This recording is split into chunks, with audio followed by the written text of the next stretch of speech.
Welcome back, looters. I am your host on Tick to Loot, the channel where we turn ticks into treasure. Today we are on Lesson 11.17 of Unit 11, Algorithmic Trading Fundamentals. In this lesson, we're going to cover 3 core ideas. First, we'll explain exactly what portfolio-level risk management means, using plain language and a real-world analogy. Second, we'll discuss why looking at risk across your whole set of positions matters for every trader, no matter how simple or automated your system is. Third, we'll give you a quick glimpse of a simple, diversified Forex portfolio and show how you can start thinking about total exposure limits. By the end of this video, you will be able to define portfolio risk, understand its importance, and see a concrete example you can copy today. Think of it like checking the weight of all the groceries in your shopping cart before you head to the checkout. You don't want to overload the cart and break the handle. So let's dive in and turn those abstract risk concepts into something you can actually see on your screen. Now let's break down what portfolio-level risk management actually means.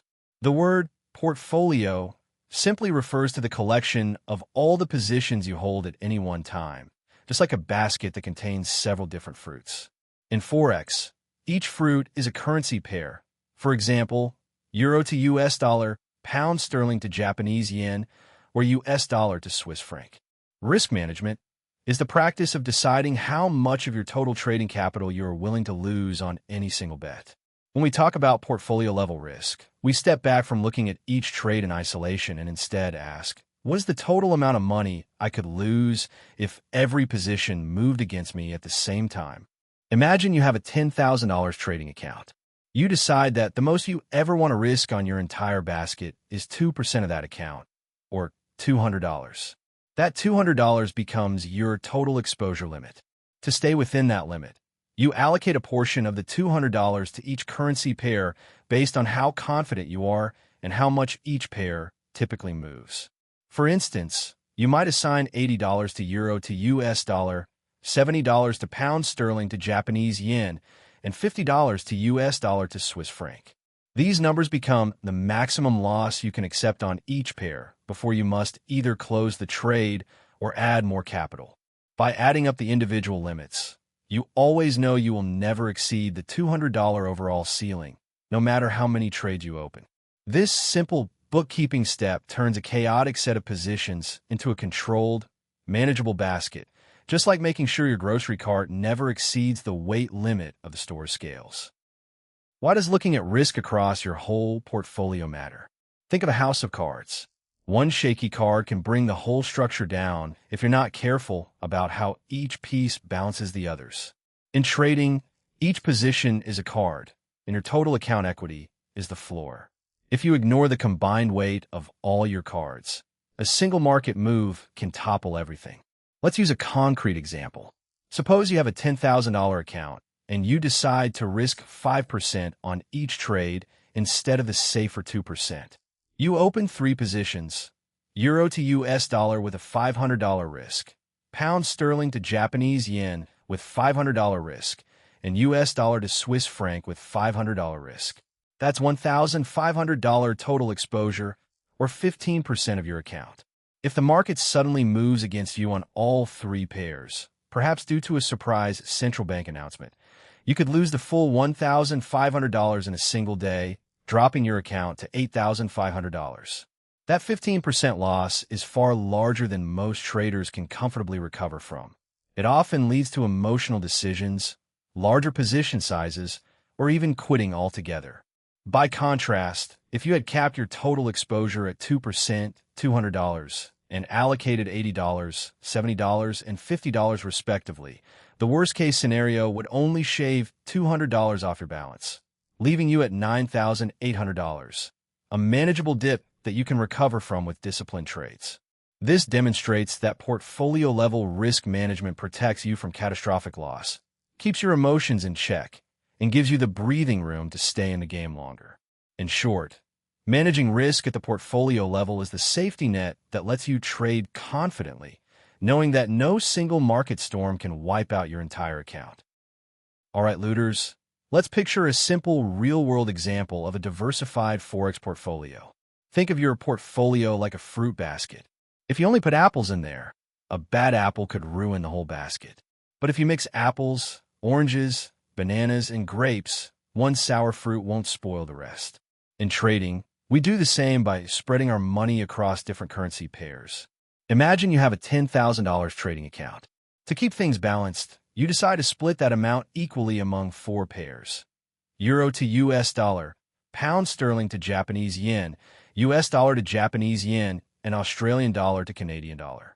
That means you allocate $2,500, or 25%, to each pair. Why these pairs?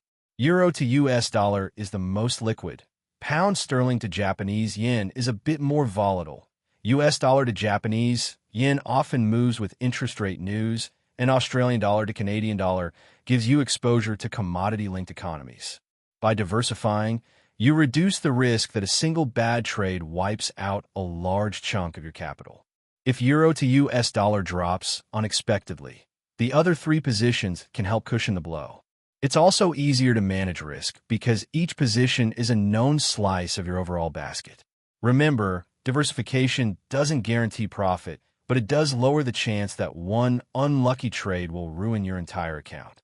As we move forward, we'll see how to calculate the total amount you're willing to risk, your exposure limit, and then how to assign the right amount of risk to each pair based on its characteristics.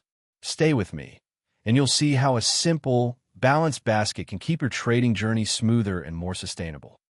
Now that we have a basket of currency pairs, let's figure out how much of that basket we're willing to expose to the market at any given time. This is called your total exposure limit, and it's a crucial safety net for beginners. Think of it like a ceiling on how much water you let into a bathtub. You don't want it to overflow and cause a mess. To calculate the ceiling, start with your account balance, the total amount of money you have in your trading account. In our example, that balance is $10,000. Next, decide what percentage of that balance you're comfortable risking overall. A common rule for beginners is 20%, meaning you never want more than $2,000 of your account tied up in open positions at once. The math is simple. Multiply your account balance by the chosen percentage. So, $10,000 times 0.20 equals $2,000. That $2,000 becomes your total exposure limit, the maximum combined value of all positions you can hold simultaneously. If you ever approach that limit, you'll need to either close some trades or reduce the size of new ones. This rule protects you from over-leveraging, which can quickly turn a small loss into a huge one. Remember, the exposure limit is not about how much you could lose in a single trade. It's about how much total market exposure you allow across all your trades. By keeping your total exposure under control, you give yourself breathing room to manage each trade calmly, adjust when the market shifts, and avoid the dreaded margin call. In the next step, we'll break down how to split that $2,000 exposure across each currency pair in a way that matches their risk profiles. With our $2,000 exposure ceiling set, the next question is, how do we split that amount among the 4 currency pairs in our basket? This is called risk allocation, and it works like deciding how many slices of pizza each friend gets at a party. You want to give bigger slices to friends who eat more, but you also don't want anyone to overeat and feel sick. In trading terms, we look at each pair's volatility, correlation, and how comfortable we feel with its movements. Let's start with Euro to US dollar, the most liquid and often the least volatile of our 4. Because it's relatively stable, we can allocate a larger share, say 40% of our total exposure.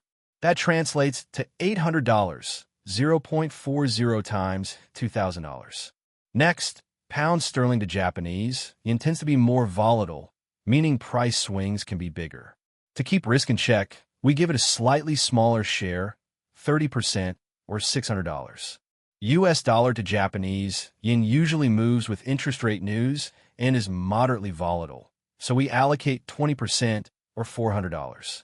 Finally, Australian dollar to Canadian dollar is our smallest slice at 10%, or $200, because it's less correlated with the other pairs and can act as a hedge. To visualize this, picture a pie chart divided into 4 colored slices matching those percentages, each labeled with the pair name, its percent, and the dollar amount. Below the chart, A simple table repeats the same information for quick reference. By allocating risk this way, you ensure that no single pair can dominate your total exposure, and you respect each pair's risk characteristics. If a pair suddenly becomes more volatile, you can revisit the percentages and adjust, perhaps moving a few percent from a calmer pair to a more active one. This disciplined allocation helps you stay within your $2,000 limit while giving each trade a size that matches its risk, keeping your overall portfolio balanced and protected. Now we dive into the daily habit that keeps your portfolio safe, monitoring and adjusting positions every single trading day. Think of it like checking your bank balance each morning before you decide to spend. First, open your trading platform and pull up a portfolio level view that lists every open trade. For our example, you have two positions, a 0.10 lot long on euro to US dollar entered at 1.1000 and a 0.08 lot short on pound sterling to Japanese yen entered at 150.00. Step 1 is to calculate the current market value of each trade. If euro to US dollar has moved up to 1.1050, that 0.10 lot is now worth roughly $500 profit, while pound sterling to Japanese yen at 149.80 means a small loss of about $120. Next, add up the absolute values of profit and loss to see your total exposure. In this case, $500 profit plus $120 loss equals $380 net exposure, which might represent 45% of your predefined exposure limit of 50% of your account equity. Step 2 is to compare that percentage to your limit. If you're under the limit, you're fine for now, but you still need to watch for market moves that could push you over. Step 3 is to adjust if you're close to the ceiling. You could reduce the euro to US dollar size by half, moving from 0.10 lot to 0.05 lot, or set a stop-loss order to lock in profit at 1.1040. Finally, record the changes in a simple spreadsheet: date, pair, new lot size, and reason for adjustment. Doing this routine every morning, even when markets are quiet, builds discipline and prevents surprise margin calls. Remember, the goal isn't to make a profit each day, but to keep your overall risk within the safe zone you set for yourself. One of the most frequent slip ups for new traders is to focus on the risk of each individual trade while completely ignoring the total risk across the whole portfolio.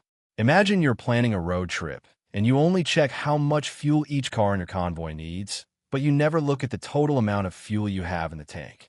You might end up running out of gas halfway through because the combined consumption exceeds your supply. In Forex, the same thing happens when you open multiple positions without adding up their combined exposure. Let's say you decide that each trade will risk only 1% of your $10,000 account, which sounds safe.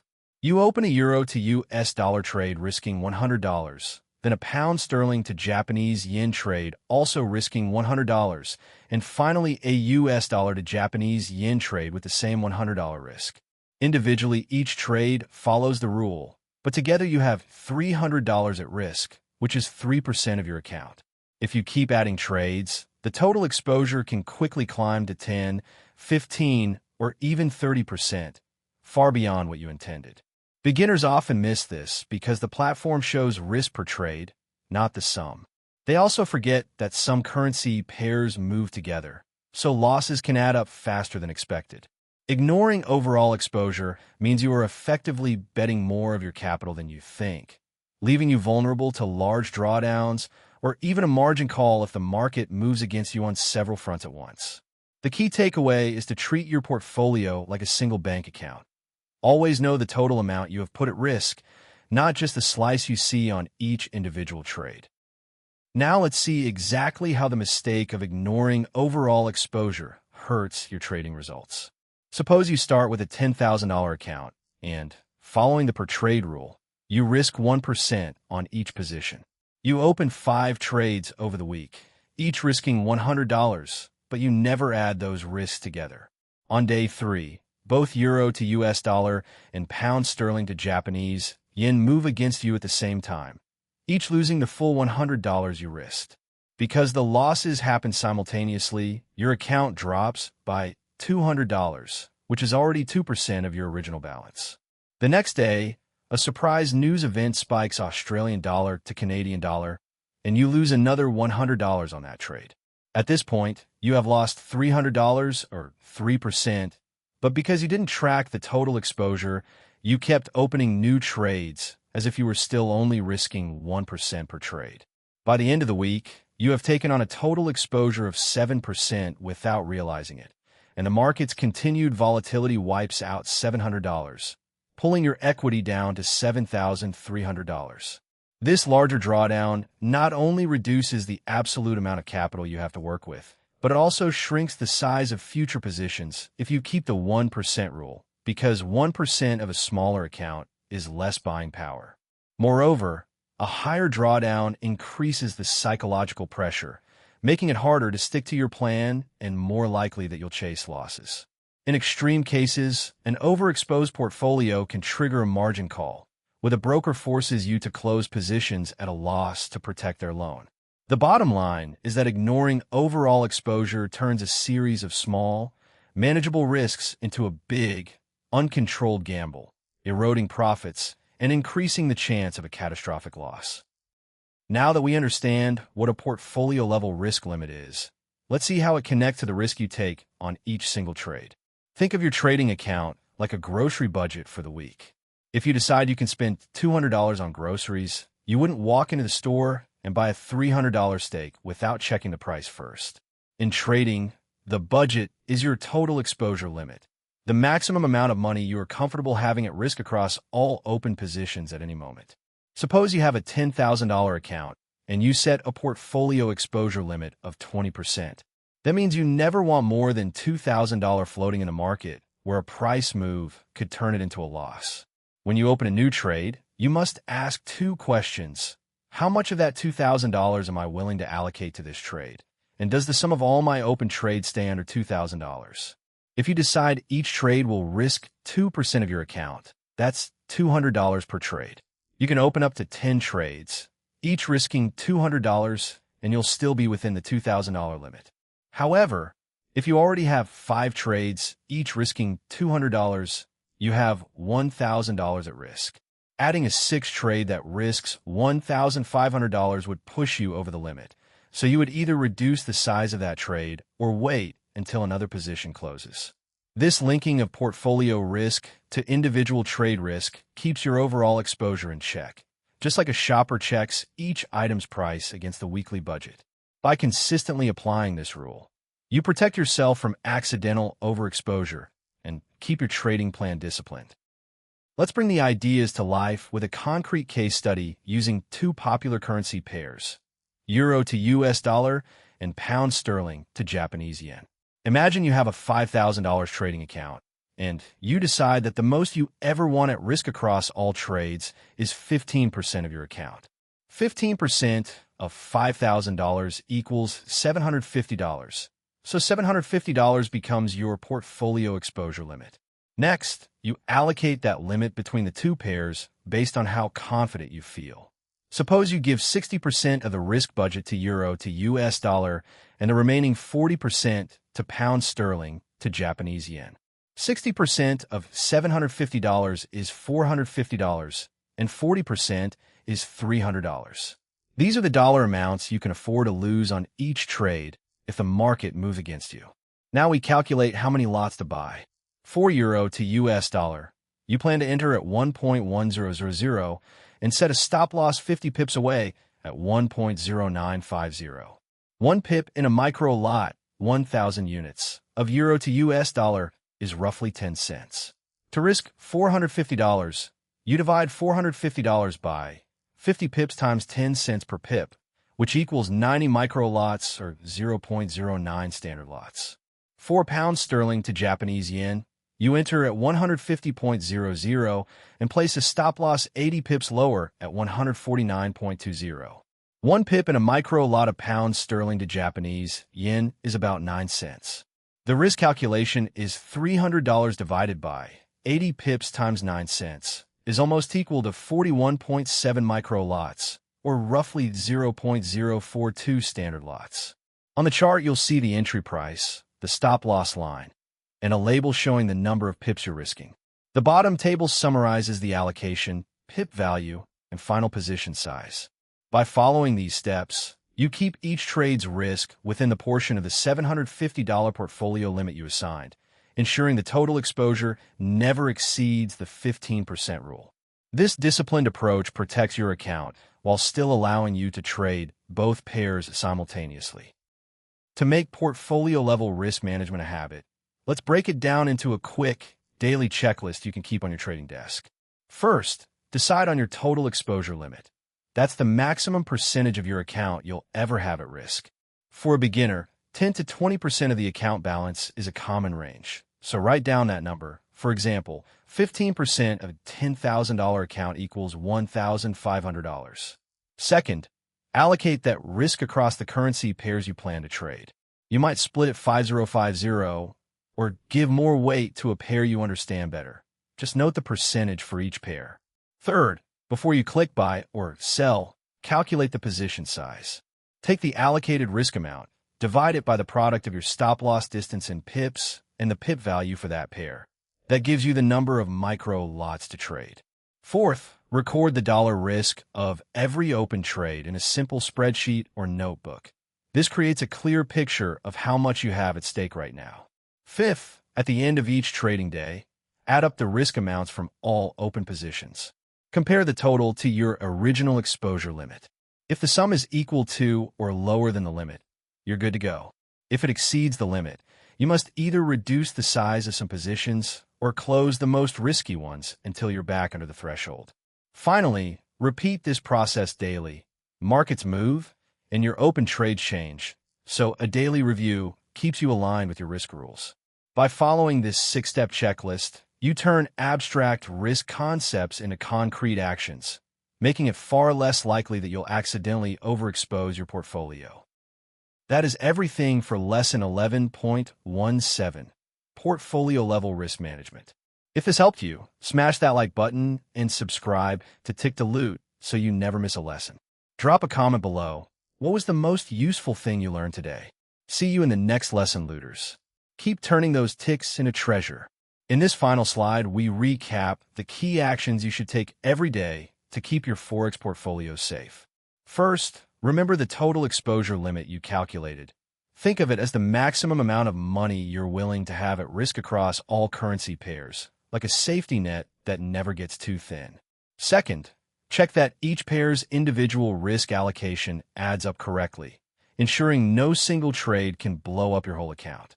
Third, use a simple daily checklist. 1. Verify that the sum of all open position sizes stays under your exposure limit. 2. Confirm each trade's risk percentage matches the plan you set. 3. Look for any new positions that might push you over the limit. And 4. Adjust or close positions if needed before the market closes. Visualize this as a daily health check for your portfolio, just like you would check your car's oil, tire pressure, and fuel before a long drive. By following this routine, you turn risk management into a habit, not an afterthought. Over time, you'll notice more consistent results and fewer surprise losses. Remember, the goal isn't to avoid all loss. It's to keep losses small enough that they never erase your gains. Keep this checklist handy. Maybe write it on a sticky note next to your trading station and refer to it each morning.